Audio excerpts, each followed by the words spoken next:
Hello, my lovely Leo. Welcome to my channel, The Insightful Bee. Sa hindi pa nakapag-subscribe ng aking channel, huwag kalimutan, i-click ang notification button at mag-subscribe sa aking channel para sa mga bagong videos at updates. So ngayon guys, sisimulan na natin ang pagbabasa sa zodiac sign na Leo.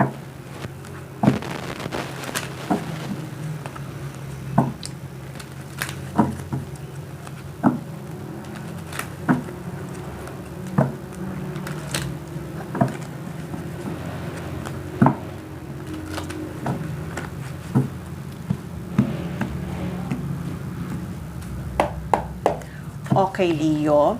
Gusto kong magpasalamat sa lahat na nag-subscribe, nag-like at nag-share. At sa mga new subscriber, welcome, welcome, welcome. Thank you. Okay. Ano nga ba ang message for Leo?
Isa lang kukunin ko. Okay. Ayusin ko lang to, Leo, ha? Wait lang. Ayusin ko lang.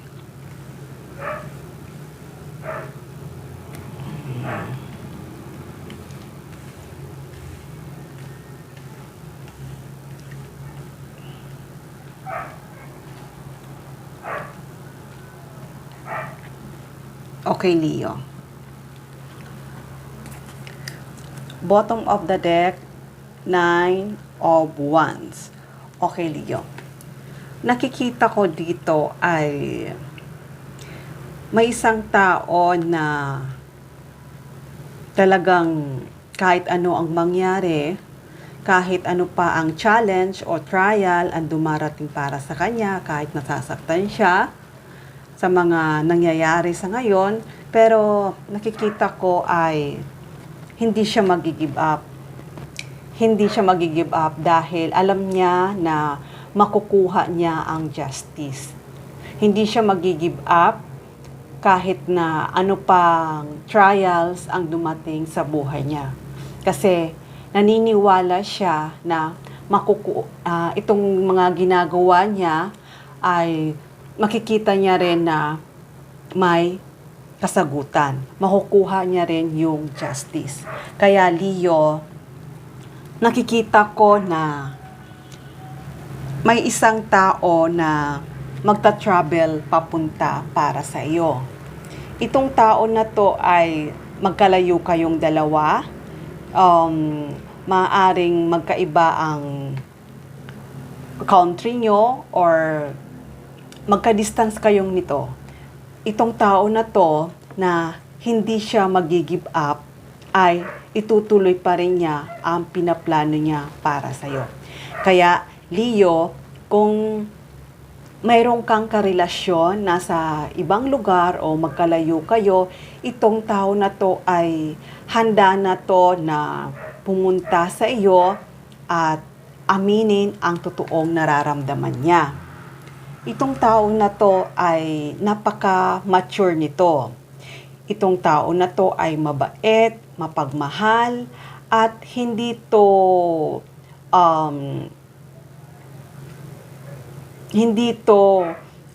pag nagsalita siya, sinasabi niya ang totoo, hindi siya nagsasalita dahil sa ginagamit niya yung mind niya.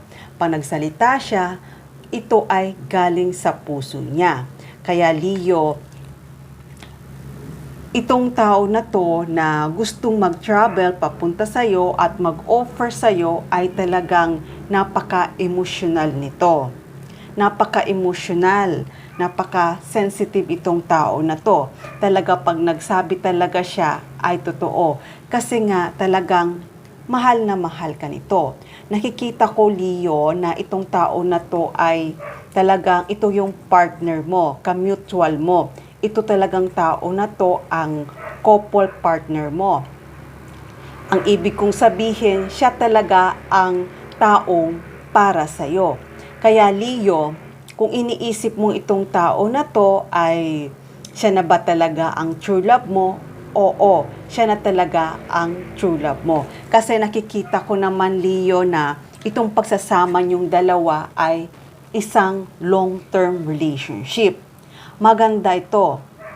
Ang ganda itong karelasyon mo. Magkakaroon ka ng isang long-term relationship at handa na itong makipag-commitment sa'yo. Kaya Leo, kung may mga pangarap ka na iniisip mo na sana dumating na yung true love mo, sana matagpuan mo na yung totoong magmamahal sa'yo, na nandyan para sa'yo, na very supportive para sa'yo, ay huwag kang mag-alala dahil itong tao na to ay siya talaga ang para sa'yo. Kaya kung ano man yung wini-wish mo na magkaroon ka ng long-term relationship na sa taong ito ay come true to. Kaya kung ano man yung iniisip mo na kung itong tao na to ay mahal na mahal ka, oo, mahal na mahal ka. Ikaw lang ang nasa isip nito. At saka nakikita ko na sa taong ito ay magkakaroon ka ng magandang relationship. Magkakaroon ka ng give and take relationship. Itong tao na to ay napaka-supportive nito at hindi ka pababayaan nito. Magiging maganda at maayos ang buhay mo sa taong ito. Kasi itong tao na to, pag nagmahal, ay totoo. Kaya Leo, itong tao na to ay talagang handang-handa na to. Nakapag-desisyon na siya na mag-travel ito papunta sa'yo. Nakapag-desisyon na siya na i-offer niya sa'yo at patutunayan niya sa'yo ang pagmamahal niya. Kaya Leo, talagang handang-handa na to pumunta para sa'yo. Kung iniisip mo na sa ngayon ay wala kayong communication, kung may communication man kayo ay madalang, pero itong tao na to ay talagang makikipag-communicate na ito sa'yo. Kasi talaga ngayon ay handang-handa na to. Maaari kasi itong tao na to ay nasa ibang lugar, busy sa trabaho, kaya hindi madalas kayo mag-communication. Kaya itong tao na to na pupunta sa'yo ay handa na to makipag-communication. Kaya Leo, itong tao na to ay ibibigay sa'yo ang lahat. Kaya huwag kang mag-alala dahil itong tao na to, siya talaga ang kamatch mo. At kahit ano pa trials ang dumating sa kanya, kung magkalayo kayo, pero itong tao na to, asahan mo to. Itong tao na to, asahan mo to na ikaw lamang ang mamahalin niya at ikaw lamang ang gusto niyang makasama. Kasi may nakikita ako dito na isang commitment. Itong commitment na to ay siya talaga ang makakasama mo. Magkakaroon ka sa kanya na long-term relationship. Kaya Leo, itong tao na to ay handang-handa na kayong dalawa ay magkikita na. Mag-face to face na kayong dalawa. Kaya Leo, sa pagkita nyong dalawa, may nakikita ako na isang commitment to na itong tao na to ay gustong-gusto ka na makasama. Kaya Leo, hanggang dito na lang muna ang mensahe na to. Love and peace. Mwah.